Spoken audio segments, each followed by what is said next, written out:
Hey folks, this is Mike Tholfsen from the Microsoft Education team, and we're on the Remote Learning with Microsoft EDU webinar. And this is a webinar we've been doing. This is actually the 21st webinar we've done since the start of this whole distance learning excitement. And so today we've got Valentina DeNardis talking about Teams and OneNote in higher ed. I am very excited because she's done some incredible things pre-distance learning, and she's doing even more incredible things during distance learning. So it's going to be great to have her. But to get started, we'll just do a little bit of the latest news and updates. So we've got the Microsoft EDU remote learning site. That's our main site that has all of our good stuff on it. We have the Teams EDU Quick Start Guide. It's a PDF in a ton of different languages, and it's really nice to get up and running with Teams if you're brand new for that. And then there's the Microsoft EDU remote learning community at the bottom. Please join this community if you haven't already. We have thousands of educators from all over the world who are helping each other, and the Microsoft product team is working with many of these schools. There's a lot of learning going on, ideas, problem solving, and so please join this community, and we hope to engage with you there. In terms of today's top updates, so we just launched a blog. This is a really important topic. Students at home who are learning at home but with disabilities. And maybe at school they had more help and assistance, and at home it's trickier. Maybe the parents have to help out, or maybe the student has access to less resources. We have a new blog all about tips for your students at home who might have disabilities. There's also a brand new Wakelet. I actually just put this out. There's so many quick tip video playlists. You know, I have some, Alice Keeler has a bunch, Microsoft Education has a set, and it's hard to keep track of all the different really cool YouTube playlists that have these little 1 to 2 minute quick bite videos. So what better tool than Wakelet to put those all together and make it public? So I just put that out today. And as a bonus, maybe Valentina will sing one today, although with the sharing system audio in live events not quite out, that might not work as well as we wanted it to, but it should be okay as long as you're playing through the microphone and not trying to play a video through your computer. But if Valentina feels inspired, she's got some incredible songs she could sing, one about Teams, one about OneNote. There's a couple other ones too. So I put her Wakelet here for anyone who wants to check her out. Super talented songwriter, so really fun stuff there. And so without further ado, I wanted to introduce Valentina DeNardis. She's a professor and director of classical studies at Villanova, and she's been doing some super cool stuff with both Teams and OneNote for higher ed. So right now, I'm going to turn into world's best slide clicker, and we're going to have Valentina get on the screen and talk us through some of the great work she's been doing. So thank you, Valentina, for coming today. Awesome. Thank you so much for having me. So as you heard, I'm Director of Classical Studies at Villanova University, and the Classical Studies program there focuses on ancient Greek and Latin languages and literatures, and we also study the cultures of ancient Greece and Rome. On this slide, you can see a photo of a cool project that my students and I worked on recently. We worked on a virtual reality Athenian Acropolis for this big VR room that we have at Villanova called the Immersive Studies Cave. So that was a really cool way for me to get my classic students interested in STEM and coding. Next slide. So I first got interested in instructional technology when about 5 years ago I was looking to build an online program for our MA in classical studies. And so I started going to EdTech conferences and looking for tools that I could use to build that online program. I found Microsoft tools to be the most useful and also really user-friendly. And so the reason that I've stuck with them is that I love how Microsoft listens to educator feedback and makes changes to their products according to what educators and their students need and are asking for. So that's been awesome. And also all of the support that Microsoft gives to educators and their students is awesome as well. So as I was using these tools to build my online program, I started thinking, hey, this could really work for my campus program as well. So now I really use these tools for all aspects of our program. So as we have shifted to remote learning, it's been a little bit easier for me because I already had so many things set up online in Teams and OneNote. Next slide. Hey, there it is. Speaking of OneNote, I have to mention that OneNote is my absolute favorite Microsoft tool. I mean, when I first discovered OneNote, I was like, where have you been all my life? And, you know, Mike wrote an awesome song, My One and Only OneNote. And I was so inspired by that, I started to write some songs first about my first love, OneNote myself. And I've got my purple shirt on today. I've got my OneNote Avenger cape here ready to go. My guitar's in the other room, so we're going to have to save the live singing for another time. But anyway, next slide. So today I'm going to talk about how I use Teams and OneNote in higher ed in 4 different areas: for teaching, for student advising, for administration, and for research. But first, I'd like to give a quick shout out to Sway and Forms because they are also really useful tools that we can use for remote learning. Next slide. So Sway is great for sharing info online. You can use it for class presentations, whether you're a faculty member or a student. You see I've got a Sway there I made on the Roman Forum. You can use it to showcase a project. So up in the top right there, I made a Sway to showcase that VR Athenian Acropolis project that we worked on. You can use it to highlight a program. So right now, Villanova is not doing campus open houses. We're doing virtual open houses. So I created a Sway to highlight the information for my classics program for prospective students. And if you want some interaction with your Sway viewers, you can easily add a Microsoft Forms survey or quiz at the end of your Sway to get some feedback. Next slide. All right, so first I'm going to talk about how I use Teams and OneNote in teaching in higher ed. Teams is my hub for all of my classes. You can see some of my classes here. I love the way that I can customize the tiles with different icons that Microsoft has. So a couple of those work out really well for my Greek art class, my Rome class, and so forth. But you can also upload your own image to match up with your course topic. Next slide. So one great feature of Teams that I love is the ability to post. You can post a comment in a conversation, or you can post an announcement. I love to post announcements to let my students know about important information about our course. And what I actually did was create a channel just for announcements. So over on the left, you can see the list of the channels. And this way, my students know to go to that channel for the important announcements, and they don't get lost in with other posts in the general channel. So important things like office hours and things that I want to highlight to my students. I love that I can choose those great illustrations to make those announcements really pop and catch my students' attention. So yeah, next slide. Another channel that I created recently during this switch to remote learning is a channel that I named Just for Fun. I feel like everybody's really stressed out right now with the situation and missing each other as we all work from home. So I thought I would create a space in our Microsoft team where students could just communicate in an informal way, you know, post some fun pictures and cheer each other up. So personally, I like to post pictures of my dog. Whenever I'm feeling stressed out, my dog makes me feel better. So there's some pictures of her. She's super cute there. Next slide. So in all of my class teams, I have my OneNote class notebook right in that space. And this is where we do a lot of our coursework. So in the content library, as you can see, I've got all different sections with course information. I have a section for my syllabus.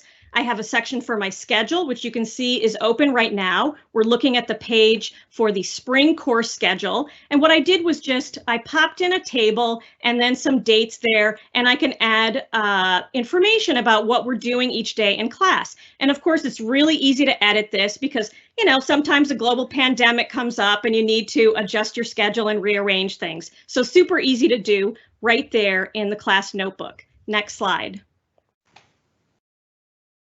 My absolute favorite feature of OneNote is the ability to do digital inking. So in my Latin classes, I can just cut and paste the Latin text right onto a OneNote page. And then whether we're on campus or right now doing live classes online, I can be digitally annotating that text as we're discussing it. So Latin is kind of complicated, so I love the ability to highlight and color code which words are going together and make little notes about the grammar. And of course, because anything you do on a OneNote page is saved automatically, everything is saved here for the students to refer to after class, so they can go back to it and look at it later on. Next slide. Another wonderful feature of OneNote is the ease of navigation between sections and pages. So if I'm in my live class and we're looking at that Latin passage and working through it, maybe we come across a grammatical construction that people are confused about. So students have a question about that. So I can easily click right over to this resources section I've set up where I've got all different pages on different points of grammar, look at the one that we need, spend a few minutes on that, refresh everybody on that point, and then jump right back to our Latin section and continue on with the Latin page. This is so important, especially during a live online class where you don't want any dead air time. You want to be able to move between bits of information quickly and make good use of your time. Next slide. So if I want my students to do some work together, some group work, I can have them do that in the collaboration space of our OneNote class notebook. So this was a Greek archaeology class that I taught, and I had students researching ancient Greek monuments and buildings. So they would work in groups. Each group had a different monument and they'd work on one page. And what I love about this is if you can see that vertical colored line to the right of every bit of content on this page, and then the initials at the top right of that, that's telling me which student added that content. So I can see who contributed to the group work on that page. I love having that feature. Also, I love the flexibility of the OneNote page in terms of the type of content that you can add to a page. Images, text, so it's kind of like an online bulletin board, which is especially useful for courses like this archaeology class, for art classes, just a great feature of a OneNote page. Next slide. Another way that I use the collaboration space in the OneNote class notebook is to have students sign up for class reports. So I have my students reporting on critiques of scholarly articles, or they could be making a presentation of a topic that's related to the week's work. So I put in a table and put in the topics, and then students can sign up for which date and presentation they want to do. Then when they create it, they can pop in a Word document or a PowerPoint, and then during our live session, I can just open that up and then the student can present. And of course, all those materials are saved there for all the students to reference after class if they want. So you can see in blue there highlighted where my students signed up. I changed all the names to characters from novels, so you can see what I've been reading. I've got Elizabeth Bennet there, Mr. Darcy. Anyway, next slide. So another great use of the collaboration space is to offer an opportunity for students to do some less formal assignments. So I like to have my students write a blog post each week on what they found interesting about the week's material. So in the collaboration space, I can set up pages with different topics for each week, and then students can add a page as a subpage of those topics, and then just write about what they found interesting, what they enjoyed working on, what it made them think of. And then during our live class session, I share the OneNote app, and I can say, hey, who wants to share what they wrote in their blog? And a student volunteers. I can click on their page easily. Another student chimes in, yeah, I wrote about that too. I can easily navigate to the next student's page. So again, that ease of navigation between OneNote sections and pages is awesome for a live class. Next slide. So all of that work we were doing in the class notebook within our Microsoft team. But Microsoft Teams itself has some really great spaces for sharing work and collaborating. So last semester, I had my Roman archaeology students reconstructing ancient Roman buildings and monuments in Minecraft. So what I had them do is take screenshots of what they built and then post it in different Teams channels that I had set up each week. So here the students could post their work, they could like each other's posts, reply and make comments on them. So it was a really nice way for them to see what they were working on, share their work together, and comment. This would also be really good. I know a lot of areas have senior projects that they have their students working on. Students could be working individually in that private area of their OneNote class notebook and then be sharing out their work in a Microsoft Teams channel like this, getting some feedback from their peers, which is, again, a really easy way to do this online in Microsoft Teams. Next slide. Another feature of Teams that I've been using is the assignments feature. I can assign homework or quizzes. So on the left there, you see I created an assignment and I can pull in a OneNote page for students to work on in that assignment, or they could just upload a Word document or a PowerPoint. And then over on the right, I created a quiz through the assignments feature, and I can pull in a Microsoft Forms quiz that I created. So when the students open up the Teams assignment, that quiz is right there waiting for them. I've noticed lately during this shift to remote learning that a lot of professors are requiring a lot of writing from their students. And, you know, some of the students have complained they're sort of overloaded with writing right now. So it might be nice to change things up a little bit by using Flipgrid. So Flipgrid will have your students give video responses to questions that you post. So that might be a nice way to mix things up a little bit and also give students a chance to see each other, which they might be missing right now as we're all working from home. Next slide. So the gradebook in Teams is really wonderful for my students and me to keep track of my students' progress on their assignments and their assessments. And then over on the right, here's a newer feature. It might still be in preview, Insights in Teams. So this is really helpful. I can either look at all students or I can select certain students and see how often they're logging in, see what their activity is in that Microsoft team. And so maybe I've noticed that a student's grades are slipping. And so I can go over to the Insights tool and check out, hey, how often is this student logging in? So a really great way to gauge student engagement in the course, especially right now when we're in this remote learning situation and it's more difficult to gauge student participation in a class. So that's been really helpful. Next slide. As I mentioned, I'm having my live class meetings and I really love having them right in Teams. And I love that Teams I can have my live class right from within our class in Teams. And I know that it's safe and secure there. And I also love the fact that the chat that we have during that live class meeting is automatically popped right into our team. So questions that my students had or comments that they had during our live class, they're all saved right there for my students. Next slide. So another area where I use Teams and OneNote in higher ed is for student advising. I advise all of my undergraduate classics majors in our BA program, and then I advise all of the graduate students in our MA program. So I've created an advising team for each of those groups, and then I've created some other teams for subsets of those groups and different functions that those students need. Next slide. So here's my graduate advising team. And what I've done here in the class notebook is put all sorts of information that the students need, my current students, about our program. You can see here I've got requirements for the degree, I've got reading lists there, deadlines for signing up for exams, I can put course listings there for the next semester, schedules for workshops, all sorts of details that I don't necessarily want on our public website. Our public website at Villanova, that's more for prospective students, not all these details here.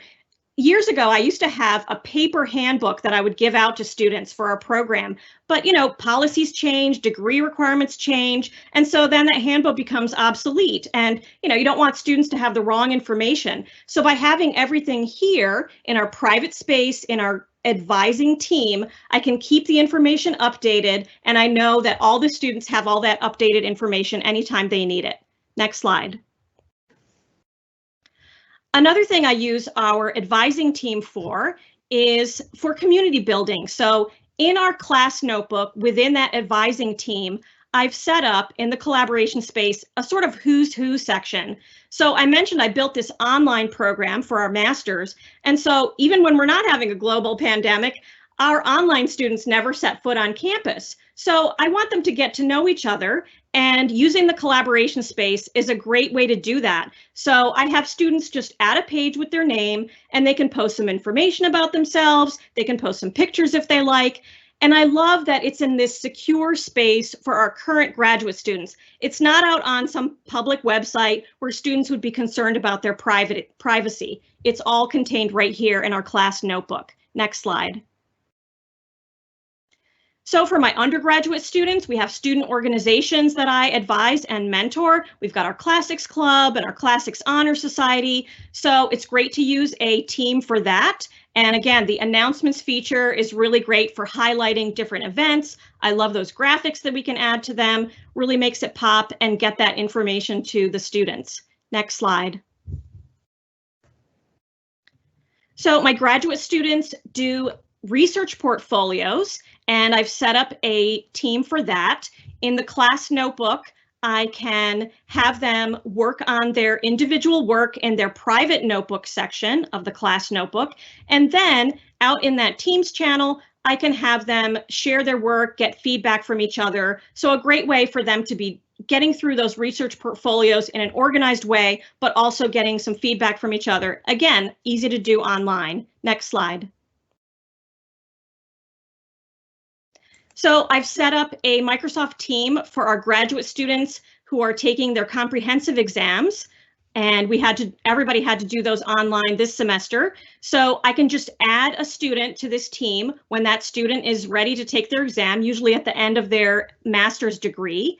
And we have different tracks within our master's, so different students take different exams. So I can easily customize which exam I want which student to take. If I want them to do it on a OneNote page, if they're writing essays or something like that, I can pull that into the assignment and set it up. And it's a really easy way for me to administer these exams online. Next slide. Here's another use of Teams. I've got graduate students who are recipients of scholarships, and they have work study duties that they need to do every semester. And so I've set up a team for these students. I can post announcements when a work study task comes up.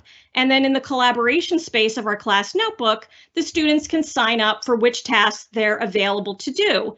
And then in their private section of the class notebook, they can each keep track of their work study hours, the activities that they're doing, and have it all organized there. Back in ancient times, I used to have students write out on a piece of paper their work log, and they would shove it under my office door, and it would get all crumpled up and hard to read. So now everything is online here in this team and in the class notebook here. It's all organized. At the end of the academic year, when I need to write my annual reports, I can easily pull up the information, list the student activities. So it's much more organized. And again, all online now. Next slide. So another area where I use Teams and OneNote is for program administration. So I can use the staff type team to set up teams for my administrative staff and one for my faculty as well. So for my admin team, my administrative staff and I can keep track of paperwork that we need to process to help students get their degrees completed. And then for my faculty team, we can use the chat feature in Teams and the video meeting for communication. And then in the staff notebook within that space, my faculty can collaborate on initiatives in the collaboration space. And then in their private individual space of that staff notebook, that's where I can send individual faculty their yearly evaluations, course observations that I'm writing for them, anything that we need to keep confidential. Next slide.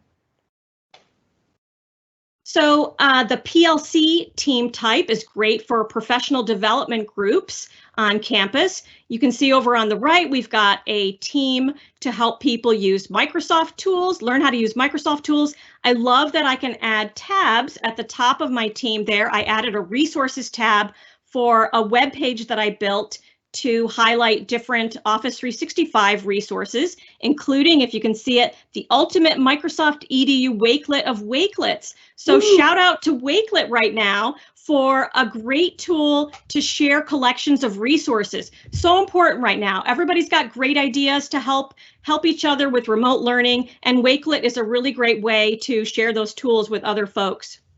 Over on the left, you can see I created an other team. So back up one slide, sorry.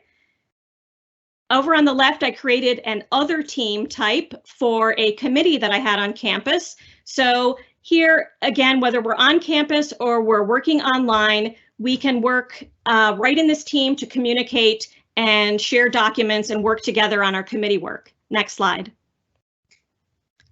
So the last area where I use Teams and OneNote in higher ed is for research. So I can support my students in their research projects. Over on the right here, I created a team for our Classics and STEM initiative. So here we've got a bunch of different projects, including that VR Acropolis project that I mentioned. You can see here we were using the chat feature to communicate. Over on the left, I have another team that I created. I have students who during the summer participate in archaeological excavations. So I created a team for them. A couple of years ago, some of these students and I presented at a conference. So Teams and OneNote are great ways for students to collaborate and plan projects like this. Next slide. So I can also collaborate with other professors on research. So a couple of years ago, I was working with 3 other professors to create a panel for a conference. One of the professors was on the West Coast. And, you know, sometimes when you're trying to email back and forth, your conversation can get lost in those emails, or, you know, you can be working on the wrong version of a document and not have the most updated one. So by creating a team, you can collaborate, have all of your conversations in one space, have the most updated documents, and work more efficiently and effectively. Next slide. So lastly, I can use OneNote for my individual research. And you can see here, I've got a OneNote just for me. I've got a section where I can keep my updated CV or resume, a section for the projects that I'm working on where I can keep notes on them. Here, I've got a presentation section open with a list of all my presentations, including this one. I've got a section for publications, a section for future projects where I can put ideas. And I love that I can use my OneNote app or even my Teams app on my phone. So no matter where I am, if I get an idea, I can quickly open that up, jot down that idea, and it's all saved in one place and really organized. Next slide. So I hope folks got some great ideas about how to use Teams and OneNote in higher ed. I think that whether you're in K through 12 or higher ed, we've really all got the same mission as Microsoft, which is to empower everybody everywhere to achieve more. We're all working on that same goal. And I'd really like to thank everybody at Microsoft for all the support that you always give to educators and students, and even more now during this shift to remote learning. All of your hard work is really appreciated. So thank you so much. Oh, thank you, Valentina. That was incredible, man. There was so much goodness in there. I think people are going to have to watch this video and like pause it for 2 minutes, absorb, check out all the cool stuff, and move on to the next section, because it's chock full of really good, solid stuff. So love the work you're doing. Thank you so much for joining us today, and encourage everyone to follow her on Twitter. She tweets out really cool stuff. She has a blog. She has some really cool songs. So thanks a lot for joining us today. Just to recap today's updates, we've got the tips for your at-home students with disabilities. This blog just came out. There's a lot of good resources in it as well. There is a new Wakelet I just put out. Valentina mentioned Wakelets. I'm a huge Wakelet fan. And this one is chock full of the little quick tip video playlists. So 1 to 2 minute videos that are digestible, that teach you how to do one thing. And then make sure to listen to her songs on Teams, OneNote. I think there's a Sway one too. There's a few out there. So she's got a Wakelet chock full of really cool songs. And they're very entertaining and heartwarming, especially during these times. Just as a reminder, we're going to be posting the PowerPoint and the webinar on YouTube. The PowerPoint deck will be live. There's also a link to the PowerPoint in YouTube. All of our remote learning webinars are on this remote learning playlist here, and this one will be joining it tomorrow morning. And then lastly, we've got a support link for educators and schools. Any teachers having any problems, any professors having any problems, use this link, file a support ticket, and we've got a lot of people who can help you out. And then in terms of future webinars, tomorrow I think is going to be popular because it's all about Microsoft Teams meetings for the classroom, what you can use now and what's coming soon. That has been a very hot topic in education.